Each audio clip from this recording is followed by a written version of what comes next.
तो इस बार वट सावित्री पूजा व्रत 6 जून 2024 को मनाया जाएगा। जैसा कि मैं पहले भी बताई हूँ कि जो पूजा होती है, कई पूजा का एक निश्चित समय होता है कि कौन सी पूजा किस प्रहर में की जाएगी, देवताओं की पूजा कब की जाती है, पितरों की पूजा क्यों मध्याह्न में की जाती है। तो उसी प्रकार से बहुत सारे पूजा, जैसे हल षष्ठी माता का पूजा दोपहर में किया जाता है, संतान सप्तमी, वैसे वट सावित्री मध्याह्न यानी दोपहर 12 बजे के लगभग से शुरू करके जब तक आपकी पूजा विधिवत न हो जाए तब तक पूजा की जाती है। नमस्कार, मैं शारदा पांडे आसान ज़िंदगी किस एपिसोड में आपका स्वागत करती हूँ। जैसे कि पिछला वीडियो अक्षय तृतीया का आपको दी थी, उसके बाद काफ़ी गैप हो गया क्योंकि घर में काफ़ी व्यस्तता है, गर्मी भी है, कोई तीज त्यौहार भी नहीं है और खाने पीने का वीडियो, अचार वगैरह सब आसान ज़िंदगी में डला हुआ है, आप सर्च करके देखें। अच्छा खट्टा मीठा अचार बनाए आम का। तो आज मैं आपको बताऊंगी वट सावित्री व्रत पूजा के बारे में। बहुत सारी शादियां हुई हैं अभी इस साल और अभी शुक्र अस्त है, शुक्र उदय हो जाएगा 30 जून को। उसके बाद जुलाई में भी 2-4 शुभ लग्न हैं जिसमें शादियां होंगी, लेकिन जिनकी शादियां हो चुकी हैं वो वट सावित्री का व्रत शुरू करने वाला है। तो मैं आपसे विशेष बताऊंगी कि इस बार वट सावित्री का व्रत नया जो नवविवाहिता हैं उनको शुरू नहीं करना चाहिए। क्यों नहीं करना चाहिए? क्योंकि शुक्र अस्त है। वैसे शुक्र अस्त में शुभ मांगलिक कार्य नहीं होते, लेकिन ये सब भी शुभ कार्य ही हैं। जो करवा चौथ का व्रत करते हैं वो पूरे जीवन सुहाग के लिए करते हैं, जो तीज का व्रत उठाते हैं वो पूरे जीवन सुहाग के लिए करते हैं, वट सावित्री का जो व्रत उठाते हैं ये भी पूरे जीवन सुहाग के लिए करते हैं। अगर अस्वस्थ हो जाए और समर्थ न रहे, मतलब शरीर में इतनी शक्ति न रहे कि व्रत न कर सके, तो उद्यापन भी कर देते हैं। तो ये पूरे जीवन का व्रत है। तो इसलिए जो नए लोग हैं, जो नए हमारे व्यूवर हैं, लड़कियां जो नवविवाहिता हैं, हमसे बहुत सारे लोग जुड़ी हुई हैं। अभी 1-2 दिन इधर मैं प्रश्नों का उत्तर भी नहीं दे पाई हूँ। तो आप लोग को बताना चाहती हूँ कि आप लोग जो नए लोग हैं वो तैयारी न करें, आप अगले साल से वट सावित्री का व्रत करेंगे। जैसे कि पूरे भारत में वट सावित्री का व्रत एक ही महीने में 2 बार किया जाता है। एक तो अमावस्या, जो शनि अमावस्या के दिन होता है वो मनाते हैं, और दूसरा महाराष्ट्र गुजरात में पूर्णिमा पर व्रत करते हैं। ये व्रत महाराष्ट्र से ही शुरू हुआ है और उसके बाद पूरे भारत में होता है। और वट सावित्री का व्रत एक महीने में 2 बार, यानी कि ज्येष्ठ महीने की जो कृष्ण पक्ष का अमावस्या होता है तब, और शुक्ल पक्ष की पूर्णिमा में। तो आपको मैं विशेष जानकारी दी हूँ। फिर आपको बताना चाहूँगी जो पहले से व्रत कर रहे हैं, ऐसा नहीं कि जो पहले से व्रत कर रहे हैं वो भी छोड़ दें कि शुक्र अस्त है तो मैं व्रत नहीं करूँगी, ऐसा नहीं है। जो लोग पहले से व्रत कर रहे हैं उनको कंटिन्यू व्रत को रखना है।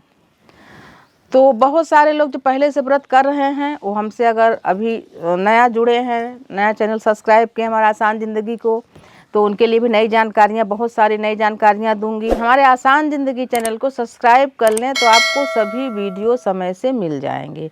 अब मैं आपको वट सावित्री के कई दिक्कतें हैं, कई मतलब प्रश्न आए हैं, उनके उत्तर दे रही हूँ। कि बहुत सारे लोग जो मतलब हैं वो अपने पति के साथ घर से बाहर, जैसे मतलब कहीं मान लो देहात क्षेत्र में रहते हैं तो शहर में चले गए हैं, जैसे बम्बई, दिल्ली, कलकत्ता, लखनऊ, इन सब जगहों में चले गए, फ्लैट में रहते हैं, पति उनके सुबह बाहर चले गए।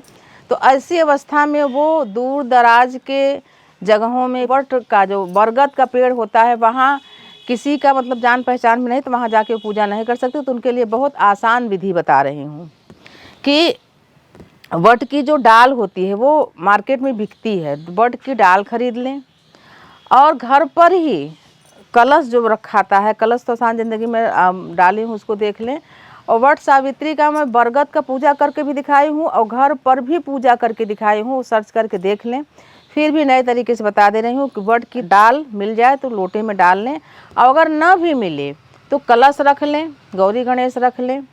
और जो व्रत कथा होती है, वट सावित्री व्रत कथा, कलश में आप देवताओं को आवाहन कर लें। 5 देवता आवाहन होते हैं वट सावित्री में। 5 देवता कौन कौन से हैं? श्री ब्रह्मा जी, श्री ब्रह्मा जी की धर्म पत्नी माँ सरस्वती मैया, श्री हरि विष्णु जी, सत्यवान और सावित्री जो इस पूजा के मूल्य हैं, यानी सत्यवान और सावित्री से ही ये पूजा शुरू हुआ है, उनको भी पूजा जाता है।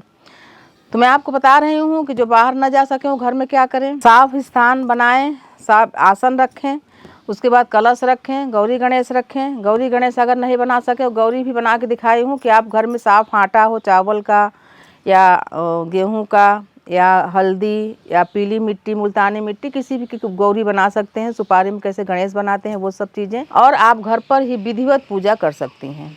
अगर आप घर पर पूजा कर रही हैं तो जो चौकी है, जो सभी सामान है, आगे पूरा बताऊंगी कि कैसे आप बरगद का 5 पत्ता लेंगी।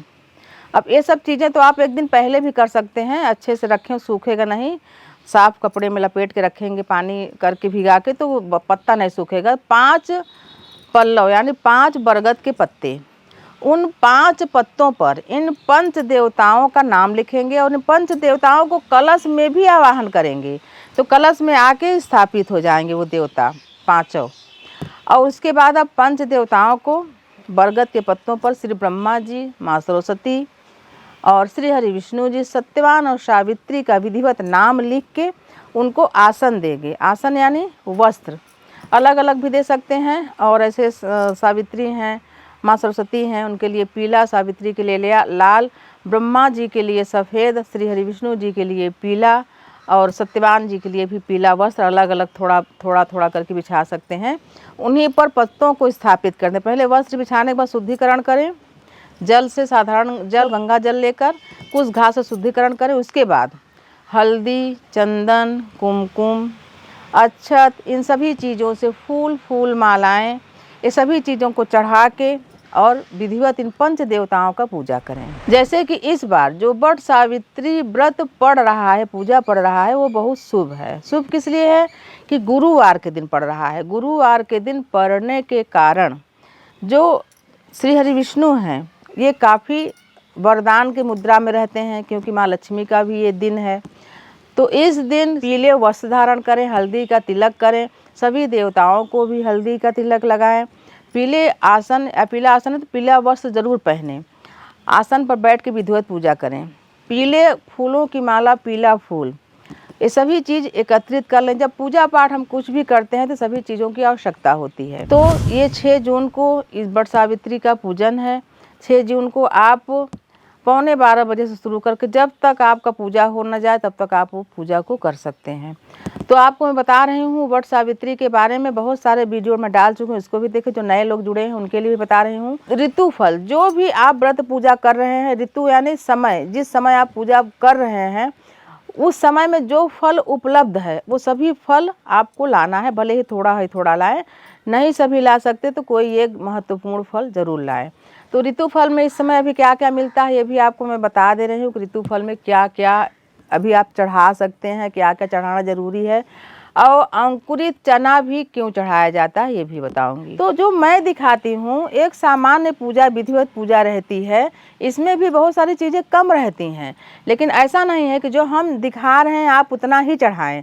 आपके पास जो भी चीज़ हो, फूल, पत्र, जल, जो भी चीज़ हो, आप वो श्रद्धा से भगवान को अर्पण करके आप शुद्धता पूर्वक मन प्रसन्न करके व्रत को कर सकते हैं। जो भी आपके पास कुछ दान है वो दान भी कर सकते हैं।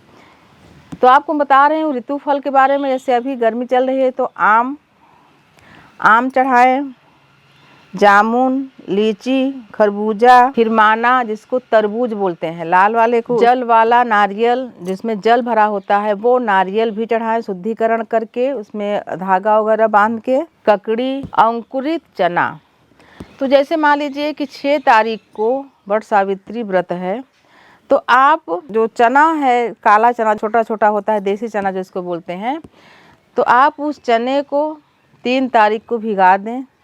4 तारीख को उसको आप चने को धुल के अच्छी तरह से निकाल के साफ़ कपड़े में, मलमल के कपड़े में, सूती किसी कपड़े में, साफ़ कपड़ा रहे उसमें बांध के रख दें और सामान्य कमरे में रखें। अगर चना को आप फ्रिज में रखेंगी तो अंकुरित नहीं होगा। सामान्य कमरे में रखें।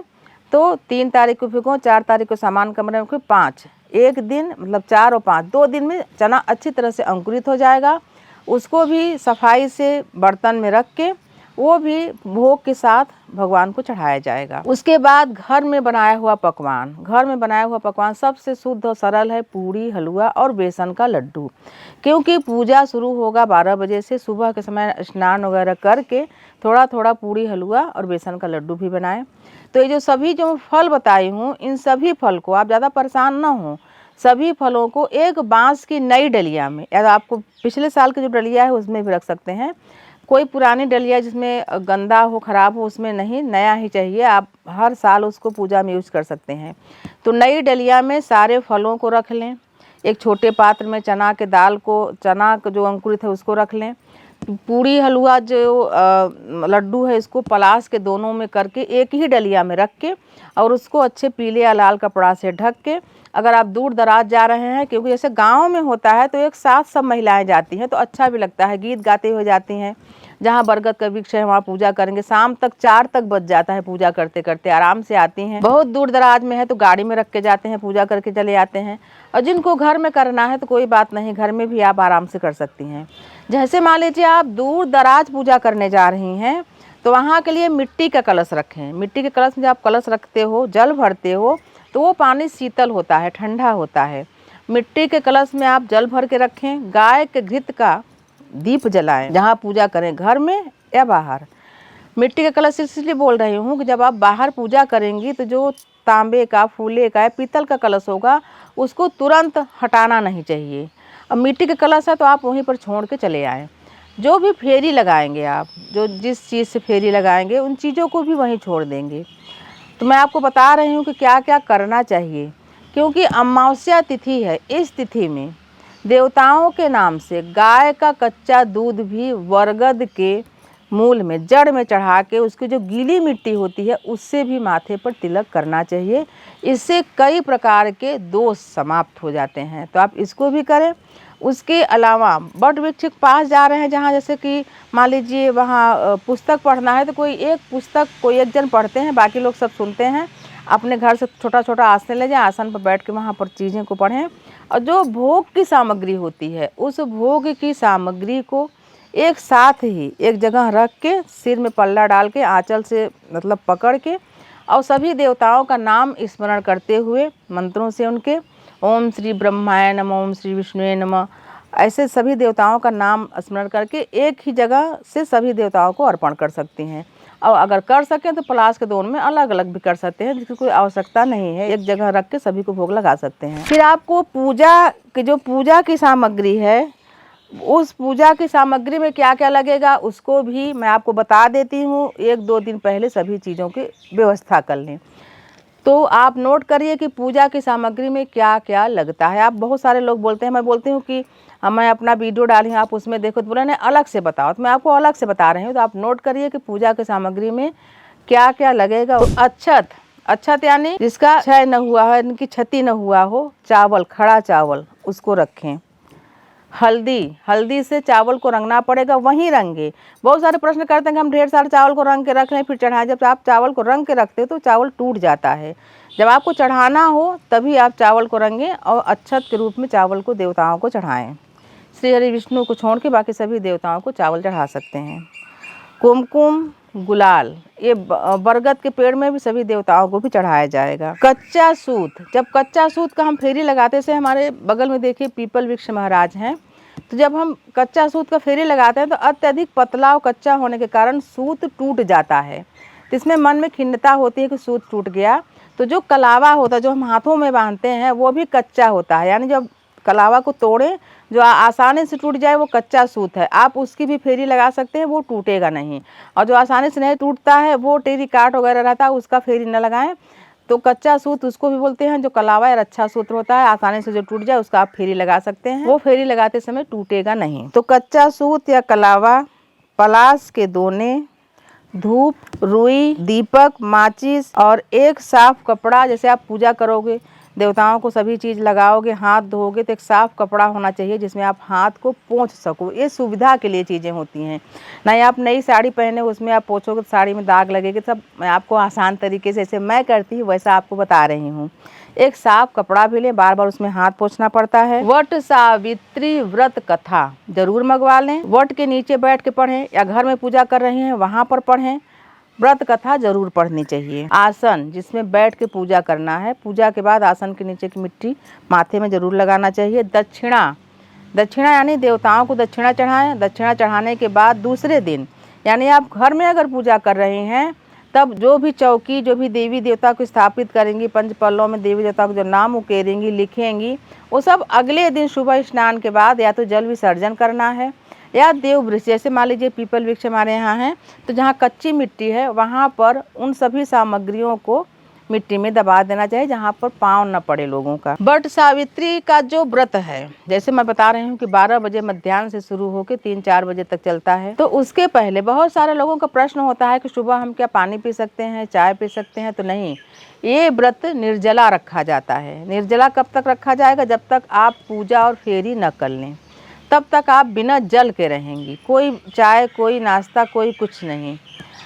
नहाते समय साबुन मंजन का भी इस्तेमाल नहीं करते। एक दिन पहले ही मंजन से मतलब ब्रश से दांत साफ कर लेते हैं। फिर जिस दिन वट सावित्री है उस दिन जामुन वगैरह के दातून मंगा के उसको दांत साफ कर लेते हैं। उसके बाद जब पूजा व्रत कर लेंगे तो पूजा व्रत करने के बाद फलहारी यानी जल और फल ले सकते हैं। नहीं कि आप 56 भोग बना के खाएं, जल और फल लें। जो प्रसाद रहेगा उस प्रसाद को अगले दिन पारण के समय खाएंगे। तो आपको मैं विधिवत वट सावित्री व्रत पूजा बता रही हूँ। अगर हो सके तो अपने घर की कन्याएं या जहाँ भी कन्या मिल सकें, 1-2 कन्या, 3 कन्या जो भी मिल सकें, पूजा स्थान में उनको आसन पर बैठा के उनको तिलक करके जो भी कुछ फलहार या भोजन आप प्रसाद में चढ़ाए हो पूजा के बाद उनको खिलाएं, उनको भी दक्षिणा दें। ऐसी मान्यता है। चाहे वट के नीचे चाहे घर में पूजा करें तो ऐसा ही करें। पूजा के समय पहनने वाला वस्त्र सभी वीडियो में बताई हूँ कि काला, नीला या सफ़ेद नहीं होना चाहिए। वस्त्र कितना भी मूल्यवान हो, अगर जला हुआ है, मूसक काटे हैं या किसी प्रकार से कटा हुआ है तो कितना भी मूल्यवान क्यों न हो, पूजा के समय नहीं पहनना चाहिए। किसी दूसरे का मांग के कि हम दो, आप अपनी साड़ी हमको दे दो, हम बाहर पूजा करने जाएंगे तो आपकी साड़ी पहन लें, मांग के या किसी का दिया हुआ वस्त्र पूजा के समय नहीं पहनना चाहिए। आपके पास नई साड़ी या वस्त्र है जो भी आप परिधान पहनते हो नहीं है तो पुराना ही धुल के इस्तेमाल कर सकते हैं। इसीलिए पूजा के समय शुद्धिकरण किया जाता है। आसन शुद्धिकरण करते हैं, अपने ऊपर 3 बार जल छिड़क के आचमन कर लेते हैं तो सभी पवित्र हो जाता है। अब और ज़रूरी पूजा की कुछ सामग्री बता देती हूँ, जैसे कि जोड़ा, जैसे ये पंच देवता हैं, इन सभी पंच देवताओं को जोड़ा मतलब 2 पान, 2 लौंग, 2 सुपारी, इन सभी पंच देवताओं को चढ़ाएं। और श्री ब्रह्मा जी को और श्री हरि विष्णु जी को जोड़ा जनेऊ यानी 2-2 जनेऊ भी चढ़ाएं। तो ये है पूजा का पूरा विधिवत। अब बात आती है फेरी की।